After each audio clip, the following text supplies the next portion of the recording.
আসসালামু আলাইকুম। ধাপে ধাপে খোলা হবে শিক্ষা প্রতিষ্ঠান, শিক্ষামন্ত্রী।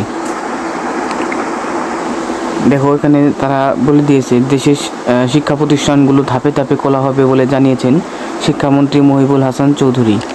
মঙ্গলবার 30 জুলাই সন্ধ্যায় স্বরাষ্ট্র মন্ত্রণালয়ের সভাকক্ষে 7 মন্ত্রী, 4 সচিব ও আইনশৃঙ্খলা বাহিনীর শীর্ষ কর্মকর্তাদের সাথে বৈঠক শেষে সাংবাদিকদের কথা বলেন তিনি বলেন, আমরা জননিরাপত্তা ও ঝুঁকি বিবেচনায় নিয়ে ধাপে ধাপে শিক্ষা প্রতিষ্ঠানগুলো খুলতে চাই।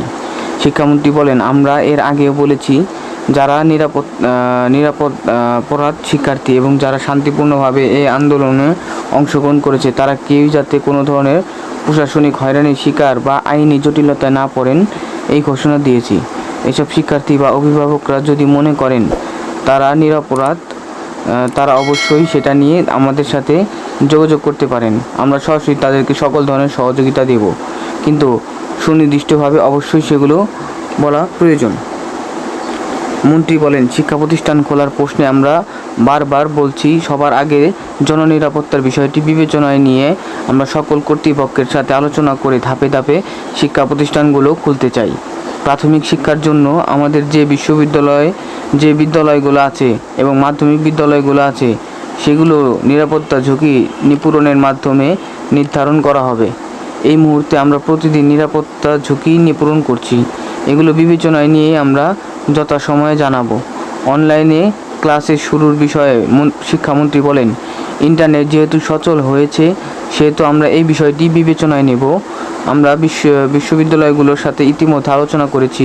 বেসরকারি কিছু বিশ্ববিদ্যালয় এই বিষয়ে সম্ভাবনা যাচাই করেছে, সেটা আমরা যথাসময়ে জানিয়ে দেব। এইচএসসি পরীক্ষা কখন হবে সেটাও আমরা যথাসময়ে জানিয়ে দেব।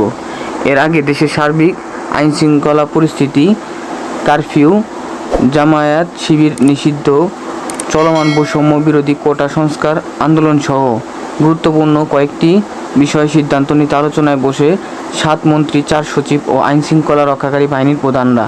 বৈঠকে শিল্পমন্ত্রী নুরুল মজিদ মাহমুদ হুমায়ুন, শিক্ষামন্ত্রী মহিবুল হাসান চৌধুরী, শ্রম ও কর্মসংস্থান প্রতিমন্ত্রী নজরুল ইসলাম চৌধুরী, আইনমন্ত্রী আনিসুল হক, ডাক ও টেলিযোগাযোগ প্রতিমন্ত্রী জুনায়েদ আহমেদ পলক, তথ্য ও সম্প্রচার প্রতিমন্ত্রী মোহাম্মদ আরাফাত, স্বরাষ্ট্র আসাদুজ্জামান খান আলোচনায় যোগ দেন। এছাড়া বৈঠকে পররাষ্ট্র সচিব, বাণিজ্য সচিব, স্বরাষ্ট্র মন্ত্রণালয়ের সুরক্ষা ও জননিরাপত্তা বিভাগের 2 সচিবও বৈঠকে ছিলেন। এছাড়াও পুলিশ, র্যাব, বিজিবি ও আনসার প্রধান সহ স্বরাষ্ট্র মন্ত্রণালয়ের গুরুত্বপূর্ণ কর্মকর্তারা এই বৈঠকে উপস্থিত ছিলেন। তো দেখতেই পারলেন যে শিক্ষা প্রতিষ্ঠান খোলা হবে ধাপে ধাপে, সে বিষয়ে কিন্তু পরবর্তীতে জানিয়ে দেওয়া হবে। তো নিয়মিত বিভিন্ন শিক্ষামূলক তথ্য ও ভিডিও পেতে চ্যানেলটি সাবস্ক্রাইব করে পাশে থাকা বেল আইকনটি অন করে আমাদের সাথে থাকো। ধন্যবাদ।